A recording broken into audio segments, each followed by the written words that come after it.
Saya Muhammad Adli bin Osmanti daripada BMKU Seksyen 7.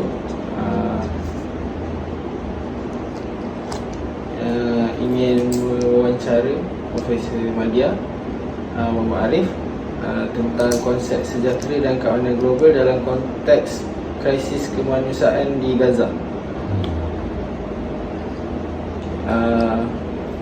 Pertama sekali, apakah pandangan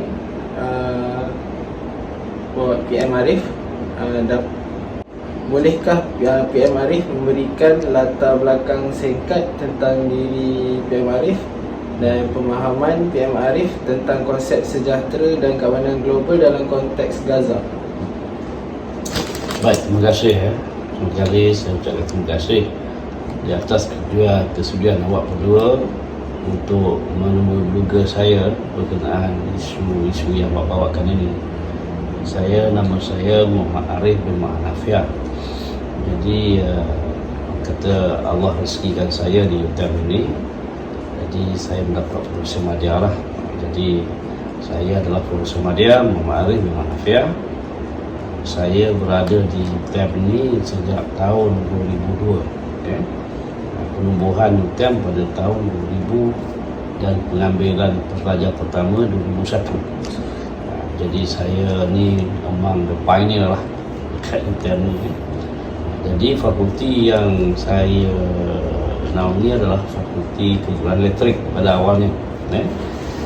Setelah itu ditubuhkan fakulti teknologi, maka saya berpindah ke teknologi fakulti ini pada tahun 2015, pertengahan 2015 kerana minat saya masih kepada hands-on.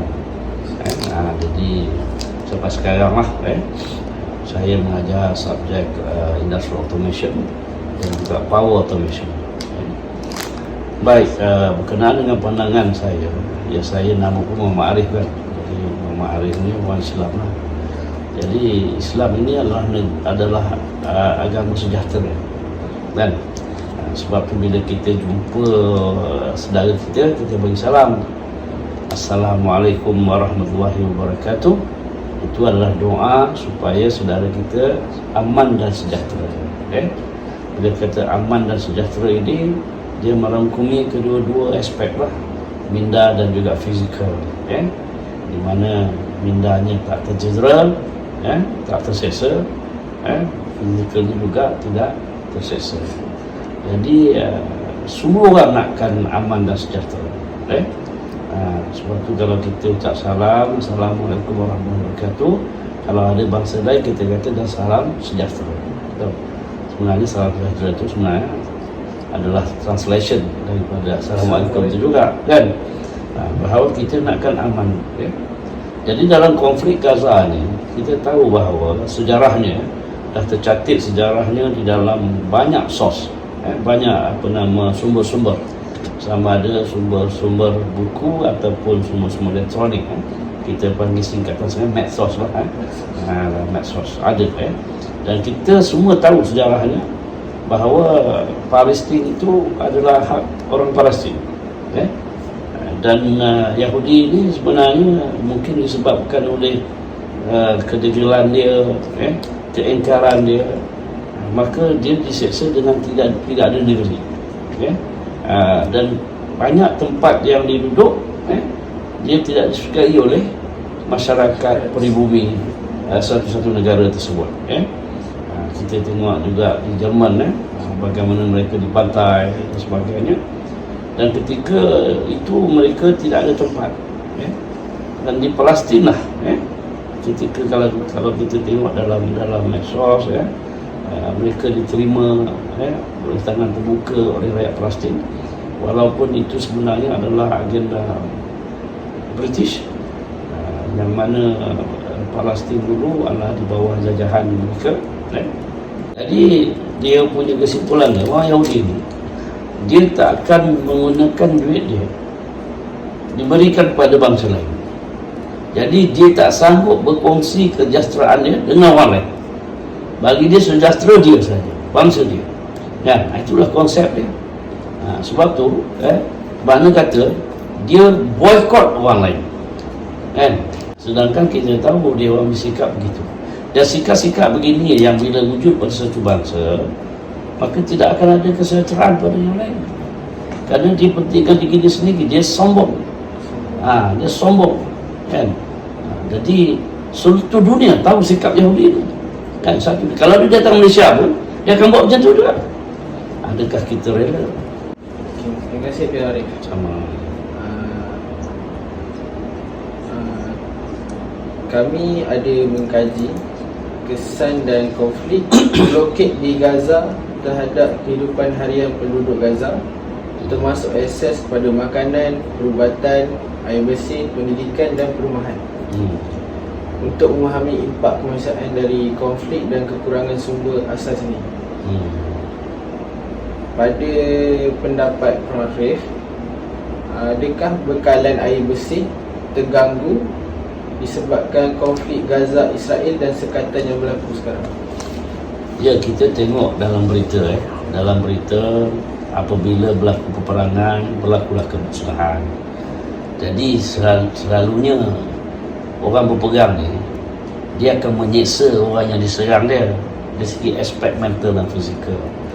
Dia akan musnahkan resource yang mana human needs tu, jadi kesinambungan. Pasal dia akan bagi pressure.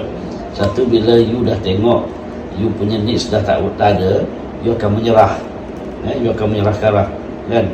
Itu memang selalu berlaku. Sebab tu dulu peperangan dulu pun sama juga, dia akan racun sumber air, kan? Kita bacalah peperangan, dia akan rosakkan sumber makanan, dia akan racunkan sumber air. Terima kasih Pak Arif. Untuk seterusnya,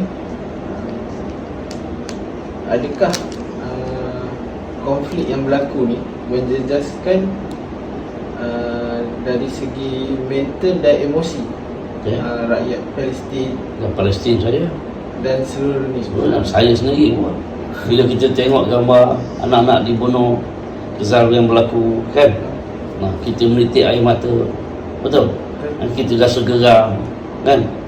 Tambahan kita sebagai orang Islam, seperti mana Nabi cakap, Islam itu umpama batu bata yang disusun, kan? Kalau bawah tak ada, roboh yang atas. Umpama satu badan, cubit sebelah kanan, perut kiri terasa juga, kan? Kita sesama kat hidung, kan? Tapi satu badan habis, betul? Itulah tanggapan kita kepada Islam. Jadi benda ni kita sebagai orang Islam, kalau dia tak rasa apa, kan, jangan panggil diri Islam lah. Sedangkan yang bukan Islam sendiri pun menangis, kerana atas aspek humanitarian, atas aspek humanitarian itu. Kalau you tengok jumlah besar yang keluar di jalan-jalan raya di Spanish, US lebih besar daripada ramai daripada yang keluar kat jalan raya kat negara kita, kan?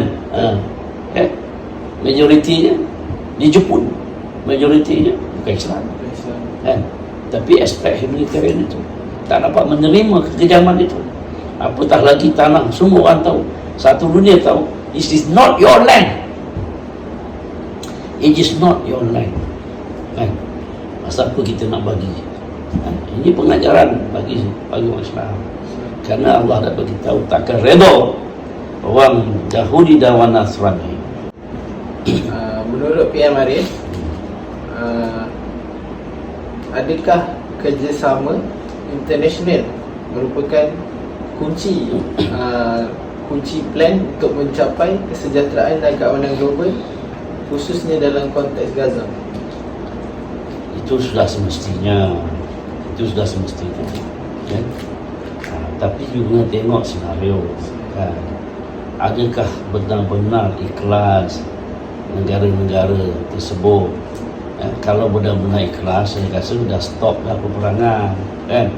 Dah stop dah peperangan. Kalau you tengok apa kenyataan Macron, Presiden Perancis, mula-mula dia menyokong Yahudi, Tapi bila rakyat dia bersuara, daripada menyokong, dia terus suruh stop. Itu rakyat penting. Dan rakyat dia yang membantah itu bukan Islam pun, kan? But they are stronger than us, kan? Di negara besar. Sama juga berlaku dengan Canada. The same thing happen to Canada. Apabila rakyat dia dah bersuara, dah marah-marah sebagainya, dia pun dah ubah tiun, minta dia menyokong supaya ceasefire balik, kan? Tapi adakah berlaku ceasefire? Kerana Yahudi ni dia tak takut dengan kata-kata, dia tak takut kata. Dia ada sejarah dulu kan, dulu semua dia langgar. Dulu ada sejarah Moshe Dayan, dia Perdana Menteri Perdana Israel yang mata sebelah tu, kan? Ketika dia dulu, dia ada suruh buat satu buku, bagaimana kelemahan Islam, menceritakan tentang kelemahan orang Islam, kan? Jadi pegawai dia tanya dia, "You tak takut ke orang Islam baca buku ni?" Dia kata, "Jangan risau lah, orang Islam tak baca." Itu dia jawab positif kan. Tapi kalau baca pun, dia tak faham pun. Dia tak faham pun. Tapi kalau faham pun, dia tak ada buat apa. Ini betul ni tau. Macam mana dia cerita tentang bagaimana strategi nak musnahkan orang Islam. Moshe Dayan. Terima kasih Pak Arif. Sebelum kita tutup wawancara kita, ada soalan terakhir yang saya ingin bertanya kepada Pak Arif. Apakah pandangan masa depan yang PM Arif lihat masa depan Gaza dalam konsep sejahtera dan keamanan global, dan apa harapan PM Arif untuk perkembangan selanjutnya? Dia boleh jadi ada harapan, boleh jadi tak ada harapan, kan? Kerana you kena tahu matlamat utama Yahudi Israel, dia nak ambil keseluruhan Palestin. Kerana negara Palestin itu sangat kaya, laut dia itu mengandungi berbilion-bilion tan gas. Bahkan sebelum peperangan ini lagi, kalau you membaca banyak, you dapati berlaku perjanjian-perjanjian tertentu di antara Netanyahu dengan negara Amerika dan sekutunya. Dah berlaku, kan? Kerana kayanya Gaza tu. Jadi bukannya satu tujuan saja, ada banyak tujuan. Dan bila you tengok dalam apa-apa peperangan, bila masuk Amerika, you ingat dia tak ada ambil modal balik, kan? Dia mesti ada something to gain, kan? Itu yang berlaku. Selampang 2-3 mata, bukan satu mata. Satu, melemahkan Islam, dah semestinya, kan? Yang kedua, we take all the wealth. Sama juga di Malaysia. Kalau you tengok British tu kaya cuma daripada harta mana, kan? Banyak kita punya emas, kita punya timah dibuat ke sana dulu, kan? Sebab tu sekarang ni kita pun dah amat cerdik, kan? Macam Indonesia, kan? Indonesia ni terkenal dengan nikel. Nikel ini merupakan bahan penting dalam pembuatan bateri kereta. Now we are going for electrical vehicle. Jadi pemimpin ni kata, kalau nakkan nikel saya, datang sini buka kilang, kerana saya tidak akan hantar ke sana. Nampak? Bahawa kita doa asyik hantar, teknologi tak masuk ke negara kita. Betul? Sebab tu sekarang pendekatan apa begitu. Macam apa nama negara kita, kan? Belah Kedah, Belah Terengganu, kita ada REE. Kalau kita masih amalkan lagi hantar, kita tak maju. We must take all the teknologi. Pasal kita ada resource. Whether you nak ke tak nak. Pasal dia orang dah tak ada pilihan, dia orang tetap nak. Sama juga kita berjaya dari aspek Petronas. Petronas, brilliant idea Wan Mahathir, kan? Kita develop, sehingga dicumburui oleh negara barat yang juga ada teknologi petrol ganti dari, kan? Tengok dia kacaunya Sudan, kan? Sedangkan di Sudan itu petroleum dia adalah orang Malaysia, Petronas dapat. Jadi berlakunya peperangan dan sebagainya, dia ada 2-3 agenda, bukan satu agenda. Orang kafir ni dia takkan bertindak dengan satu agenda, banyak agenda, tapi dia akan sebut-sebut satu agenda yang sebenarnya tak penting, dijadikan penting. Bila dikaji-kaji, mereka datang ni atas 3G. Apa 3G? Gold, glorious, gospel. Berapa ramai orang kita telah dimurtadkan. Gold, glorious, kemasyhuran, gospel.